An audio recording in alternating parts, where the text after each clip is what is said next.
What would you do if you came home to find your pregnant wife sobbing on the freezing marble floor, clutching her belly in pure terror, while your own mother towered over her, demanding she leave the unborn baby behind? Would you choose your billion-dollar empire or your broken wife?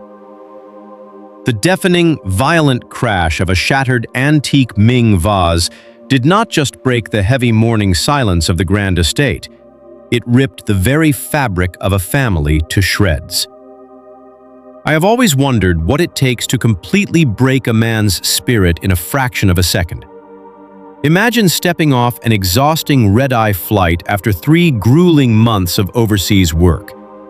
You are carrying nothing but a tired, hopeful smile, desperate to surprise the woman you love, the woman carrying your first child.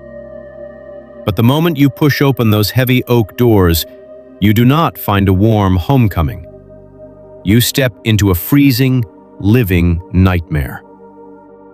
There, kneeling on the unforgiving, icy Italian marble, was Adrienne's beautiful wife, Elena. She was shockingly frail, huddled tightly in a fetal position, with her trembling arms wrapped fiercely around her swollen, 6-month pregnant belly, as if trying to shield her unborn baby from an impending physical blow. Her shoulders heaved with silent, ragged sobs. Scattered around her on the floor like discarded trash were the contents of a frayed canvas duffel bag, a few worn books, her modest maternity clothes, and a single, tiny knitted baby bootie. Towering over her, casting a long and terrifying shadow, was his own mother, Veronica. Dressed in an immaculate silk morning gown, the matriarch's face was contorted into a mask of pure, unadulterated disgust as she pointed a trembling, manicured finger at the door, viciously commanding the crying, pregnant woman to take her pathetic baggage and disappear into the unforgiving streets. What do you do when the sacred bond of blood becomes the very weapon destroying the woman you swore to protect? When Home Hurts 2 welcomes you to a space where we confront the darkest, most agonizing corners of family dynamics.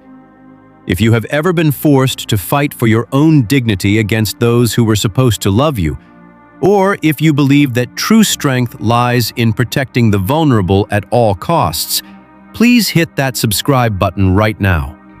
Your support gives this channel the lifeblood it needs to keep bringing you these profound, real-life stories. And trust me, you will not be able to look away from how this devastating betrayal ultimately ends. To truly grasp the absolute devastation of that morning, I need to take you back to a time long before the cold marble floor and the shattered porcelain. We have to examine the breathtaking, dangerous illusion that started it all. When Adrienne stood paralyzed in that grand double doorway, his briefcase slipping from his numb fingers to hit the floor with a dull thud, he wasn't just looking at a petty argument. He was witnessing the horrific collapse of a sanctuary he had built with his own hands. It forces us to ask a terrifying question. How does a home built on the purest vows of love rot from the inside out so completely, transforming into an isolated psychological prison for an innocent mother-to-be? To understand how those grand walls closed in on Elena, we must first look at the insidious nature of Veronica's expectations, which were firmly planted in the toxic soil of this family long before a child was ever conceived.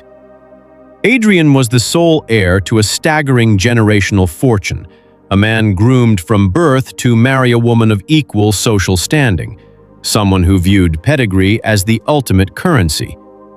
Instead, he fell completely and irreversibly in love with Elena, a remarkably empathetic public school teacher whose greatest wealth lay in her boundless compassion. When they married, Veronica performed the role of the gracious matriarch with chilling perfection. She smiled for the cameras, hosted the lavish reception, and toasted to their future, all while privately viewing Elena not as a daughter-in-law, but as an infection in her pristine bloodline. The true tragedy is how masterfully this hostility was disguised. It never started with shouting or outright threats. It began with the quiet, surgical dismantling of Elena's confidence. A passive-aggressive comment about her inexpensive clothing here, a deeply patronizing remark about her family background there. When Adrienne was present, Veronica was merely an overbearing but well-meaning mother. But the moment his overseas deployment began, leaving Elena alone in that sprawling, cavernous estate, the polite mask slipped off completely. I have seen countless families crumble, and it always starts when the protector leaves the room. Adrienne believed he was leaving his pregnant wife in the safest, most luxurious fortress imaginable, surrounded by staff and family who would cater to her every need. He had no idea he had actually handed his mother the keys to his wife's psychological cage. In his absence, Veronica began a methodical campaign to erase Elena's presence from the home entirely. She intercepted Elena's mail, quietly dismissed the few staff members who showed the young woman any genuine kindness, and constantly reminded her that she was nothing more than a temporary incubator for the family heir. The cruelty was not born of sudden rage. It was a calculated, daily erosion of a young woman's spirit, designed to make her feel entirely invisible and entirely worthless. While this psychological warfare was initially subtle, Adrienne's physical absence became the devastating catalyst that escalated polite disdain into a suffocating regime of outright emotional torture. The grand estate, with its sweeping staircases and vaulted ceilings, quickly morphed into a beautiful, terrifying prison. Elena was 6 months pregnant, incredibly vulnerable, and effectively cut off from her own support system. Veronica had managed to weave a narrative among their social circle that Elena was emotionally unstable, prone to hysterical pregnancy hormones, ensuring that any cry for help would be brushed off as dramatic exaggeration. I want you to truly feel the agonizing loneliness of her reality during those 3 months. She was strictly forbidden from altering any aspect of the nursery, told brutally by Veronica that a woman of her low breeding had no taste fit for the family's legacy.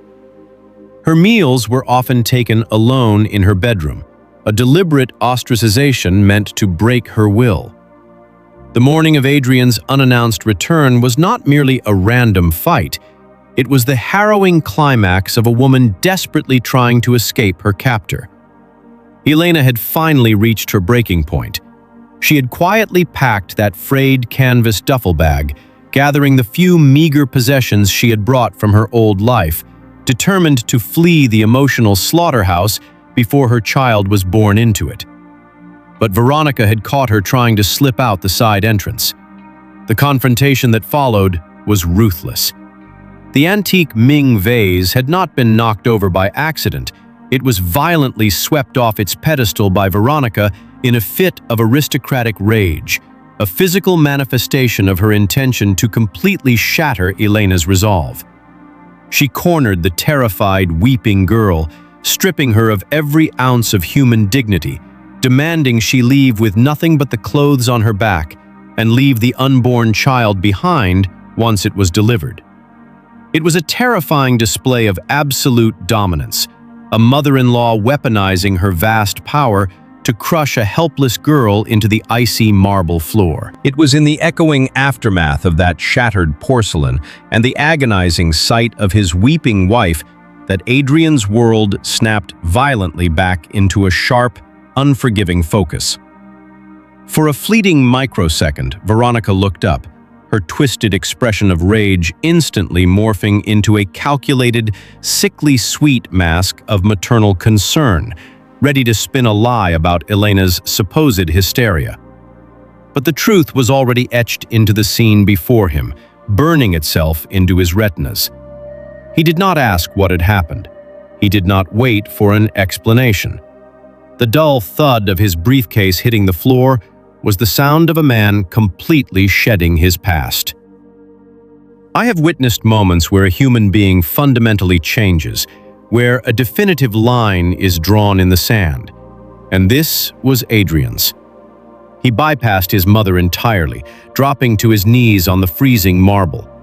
He wrapped his arms around Elena's trembling, fragile frame, feeling the violent shudders of a woman who had been pushed past the brink of endurance. When he finally stood up, pulling his wife safely behind his broader shoulders, the look he gave his mother was devoid of the familial love he had harbored for 30 years. It was replaced by a chilling, absolute finality. Veronica, suddenly realizing she was losing her grip, began to scream, threatening to disinherit him, threatening to strip his name from the family trust, using the only weapon she truly understood: money. She demanded he choose between his empire and his worthless wife. But Adrienne's response was a masterclass in quiet, devastating resolve. He did not shout back. He simply looked at the woman who gave him life and told her that she was utterly bankrupt of anything that actually mattered. He picked up Elena's frayed duffel bag, placed his hand firmly on the small of his wife's back, and walked out through those heavy oak doors without looking over his shoulder even once. He left behind millions in trust funds, luxury vehicles, and a hollow legacy, choosing instead the desperate, beautiful reality of the woman who held his real future. Leaving behind a legacy of immense wealth is a terrifying leap into the unknown. But stepping out into the brisk morning air away from that suffocating mansion was the first actual breath of freedom Adrienne and Elena had taken in months. The immediate aftermath was incredibly messy, fraught with the kind of logistical nightmares that come when you sever ties with a powerful dynasty. Veronica attempted to freeze bank accounts and launch smear campaigns, desperately trying to starve her son back into submission. But she fundamentally misunderstood the resilience of a man fighting for the survival of his new family. They moved into a cramped, noisy, two-bedroom apartment on the outskirts of the city, a place with peeling paint and creaky floorboards. Yet it was infinitely warmer than the cold Italian marble of his youth. Here, there were no servants, no expectations, and absolutely no shadows lurking in the hallways. I look at their journey and I am struck by the profound realization that a true home is never defined by its architecture. It is defined by the safety it provides to those within its walls. When their daughter was born 3 months later, the hospital room was small and unglamorous, but it was filled with an overwhelming protective love that Veronica's money could never have purchased. Adrienne held his tiny, fragile baby girl and looked at his exhausted, radiant wife, knowing with absolute certainty that he was the wealthiest man on earth. He had broken the generational curse of conditional love. He had chosen to be a shield rather than a bystander. The trauma of that morning on the marble floor took years of therapy and countless long nights of tears to heal. But the cracks in their foundation had been filled with a bond that was absolutely unbreakable. Sometimes, the only way to build a life of genuine peace is to let the illusion of a perfect family shatter completely, sweeping away the toxic debris so that you can finally plant something real, something honest, and something that will truly survive the storm. Moderation, Adrienne and Elena's journey is a powerful testament to the resilience of the human spirit and the true definition of family. Their story reveals that the most gilded cages are often the deadliest, and that immense wealth can sometimes serve as a smokescreen for profound emotional poverty. By walking away from a sprawling estate and millions in inheritance, Adrienne did more than just protect his wife. He actively dismantled a generational curse of conditional love and toxic control. He recognized that true loyalty does not belong to a bloodline that demands the sacrifice of one's peace, but to the family one chooses to create. In a cramped, noisy apartment far removed from aristocratic cruelty, they found a wealth that no trust fund could ever buy. Genuine safety, mutual respect, and unconditional devotion. The shattering of the antique vase mirrored the shattering of Veronica's tyrannical illusion, paving the way for a foundation built on truth rather than pedigree. Ultimately, their story is not about losing an empire, but about gaining a soul. It proves that walking away from toxicity, no matter how much material comfort it offers, is never a step backward. It is a courageous leap toward a life of authentic freedom and enduring peace. The deepest lesson here is that toxic cycles do not break themselves. They require a deliberate, often painful choice to walk away. True wealth is not found in bank accounts, luxury, or fulfilling familial expectations at the cost of your own sanity. It is found in psychological safety and unconditional support. In our modern lives, this means having the courage to critically evaluate the environments and relationships we tolerate. Whether it is an overbearing family member, a toxic workplace, or a manipulative friendship, you must realize that conditional love is a transaction, not a genuine bond. Apply this by setting firm, unapologetic boundaries. Do not be afraid to disappoint those who demand your suffering as the price of their approval.